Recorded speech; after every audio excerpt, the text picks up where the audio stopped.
কি বলছে শুনতে হবে না। ওই গ্রামের মায়েরা কি বলছে বলুন, ওই গ্রামের মায়েরা বোনেরা বলছে আমরা সবাই তৃণমূল। আর কি বলছে, রাতের বেলা গ্রামের ভেতর থেকে শিয়াল যেমন এসে হাঁস মুরগি তুলে নিয়ে যায়, সেরাম শাহজাহান, উত্তম সর্দারেরা, শিবু হাজরারা যেদিন যে মহিলাকে ইচ্ছে হয় তার স্বামীকে বলে দিয়ে আসে আজকে তোর বউকে পাঠিয়ে দিই। আমি বিশ্বাস করি, আমি যখন আমার স্ত্রীকে আগুনকে সাক্ষী রেখে 7 পাক ঘুরে প্রতিজ্ঞা করেছিলাম আমি তাকে রক্ষা করব, আর যদি আমি তাকে রক্ষা করতে গিয়ে আইনকে নিজের হাতে তুলে আইনকে আছাড় মেরে ভাঙতে হয়, সে আইন আমরা ভেঙে দেব। আজকে সন্দেশকালীর মায়েরা ভেঙেছে, একটাও পুরুষ দেখা যাবে না মিছিলে, শুধু মহিলা, শুধু মহিলা। তৈলাক্ত বাস হাতে ছুটিয়ে লাল করে দেবে। একটাও শাহজাহানের লোকেরা নেই, একটাও উত্তম সর্দারের লোকেরা নেই। ধরা পড়েছে তো শিবু কালকে, এতদিন বেরোয়নি কেন?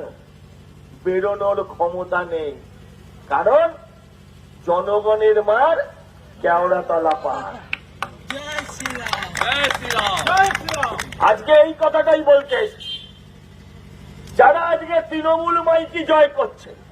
আপনি একটা তৃণমূল নেতার কাছে, এলাকার কর্মীর কাছে জিজ্ঞাসা করুন আলাদা থেকে ভালো আছি, বলবে না ভালো নেই, আমি কিছুই পাচ্ছি না, অমুক দাদা লুটে খেয়ে নি। আপনি জিজ্ঞাসা করুন, আপনাদের দেখলেই গোপনে হাত নাড়ছে আমরা আছি, মানে মালগুলো সব পাঁচিলের ওপর বসে আছে। যেই রেজাল্ট দেখবে, যেদিকে রেজাল্ট ভালো সেদিকে লাফিয়ে পড়বে। এদেরকে একদম খাতির করবেন না, এদের একদম খাতির করবেন না। যাদের দাঁড়াতে হবে তাদের বুক চিতিয়ে দাঁড়াতে হবে। আমি ভাবি যে মানুষের কত পরিবর্তন হয়, কত নোংরা হতে পারে একজন মহিলা। তার যদি আইকন কাউকে করতে হয় তাহলে তার সেটা করতে হবে মুখ্যমন্ত্রী মমতা ব্যানার্জির ছবি। কিছুদিন আগে ওরা প্রচার করেছিল বাংলার গর্ব মমতা, আজকে আর কেউ প্রচার করবে না। আগে লিখত সততার প্রতীক মমতা, একটা তৃণমূল দেয়ালে লেখে না আজকে সততার প্রতীক, কারণ যারা লেখে তারা জানে আমাদের চোর হ্যায়। 21-এর আগেও বাংলার মানুষ বিশ্বাস করত, 21-এর আগেও বাংলার মানুষ বিশ্বাস করত তৃণমূলের সবাই চোর, মমতা চোর। আমরা ভাব, কিন্তু আজ আমরা সবাই বুঝেছি আসল চোরের রানী, আসল সর্দারনী, তার নাম মমতা ব্যানার্জি।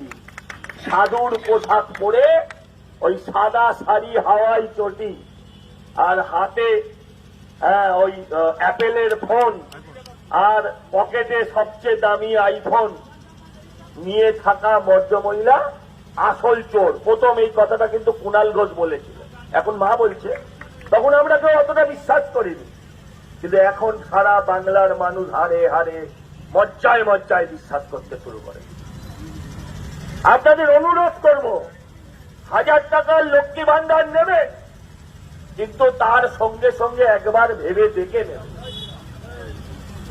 আমরা বাংলা মিডিয়াম থেকে পাস করেছি, এখানে যারা শুনছে বেশিরভাগই বাংলা মিডিয়ামে।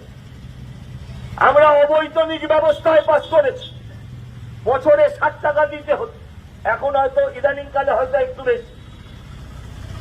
আজকে লক্ষ্মী ভান্ডারে 1000 টাকা নিচ্ছি, পাড়ার স্কুলগুলো কেমন আছে উত্তর দিন। পাড়ার স্কুলগুলো আছে আগের মতো?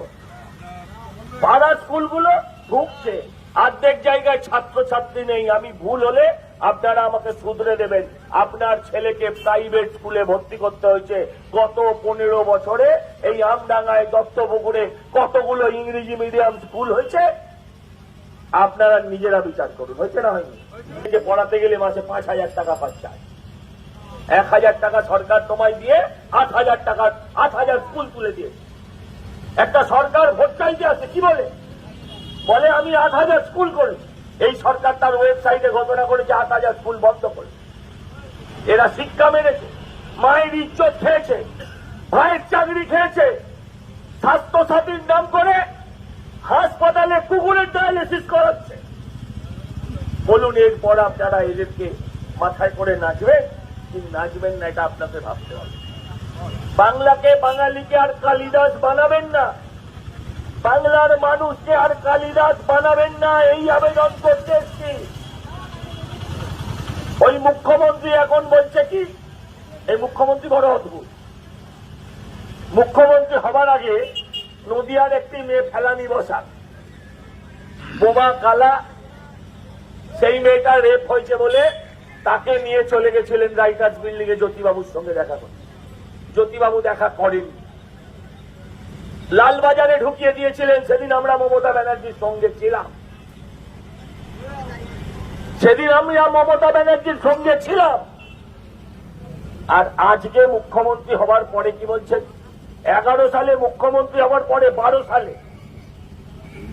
সালে মুখ্যমন্ত্রী হয়ে পার্কস্ট্রিটের ঘটনার পর তিনি বলেছিলেন এটা সাজানো ঘটনা। ওনার একজন এই এখানকার এমপি কে, আচ্ছা ওর পাশের এমপি কাকলি ঘোষ দস্তিদার, আর এক মহিলা বারাসাতে, তিনি কি বলেছিলেন? বলেছিলেন দেহ ব্যবসায়ী এবং খরিদ্দারের গন্ডগোল। লজ্জা হয়, তিনিও একজন ওই রেপ ভিকটিম, একজন সংখ্যালঘু মহিলা ছিলেন। আজকে একজন মন্ত্রী, মুখ্যমন্ত্রী মহিলা হয়ে বলেন মিথ্যে কথা। কামদুনি গেলেন, কামদুনিতে গিয়ে সবাই বলল দিদি এটা কি হলো? দিদি বলল তোরা সিপিএম। জন্ম হলো টুম্পা কয়াল, শম্পা কয়ালের মতন দুটো প্রতিবাদী মেয়ে।